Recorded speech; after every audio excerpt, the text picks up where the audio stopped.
Ang laki ng payong ko, pakita ko sa inyo. Sakto, dumating siya at ang lakas ng ulan ngayon sa amin. At maganda nito, may kasamang isa. Kapag bumili ka ng isa, may kasama pa ulit na isa. Ganyan kalaki yung payong at tingnan nyo yung quality. Ang ganda, pati na kulay, napakaganda. Ang tawag nila rito ay golf umbrella. Di ba malalaki yung umbrella or yung payong sa golf kasi kailangan nila mapayungan yung kanilang mga kalyente. At syempre, dahil ginagamit ito sa golf, mainit, Mima, may protection ka sa araw. Tingnan nyo, nakita ko sa inyo. So, eto yung protection nyo sa araw. Kita nyo itong, ano niya, itong pinakaibabaw niya. Black na black siya mga Mima, ang ganda. At yung quality, mahalaga yun. Kapag bibili kayo ng payong, kailangan matibay. Ito yung kanyang handle. Automatic siya. Pipindutin mo. Meron din siyang, eto, pinakasabitan. At tingnan nyo, ang quality nito ang ganda, lalo na to. Tingnan nyo yung quality ng mga ginamit na materials dito. Ang ganda. Bukod sa maganda yung kulay niya.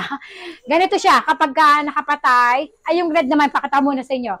Ito yung red, kapag bumili ka nito, Mima, pwede namang dalawang red, dalawang yellow, dalawang blue, pwede. Pero kung gusto mo magkaiba yung kulay, kagaya na sa akin, pwedeng ganito, pwedeng blue, red, yellow, meron choices, may choices doon. So, ito naman yung red, same din ang kanya, quality, yun yung materials na ginamit.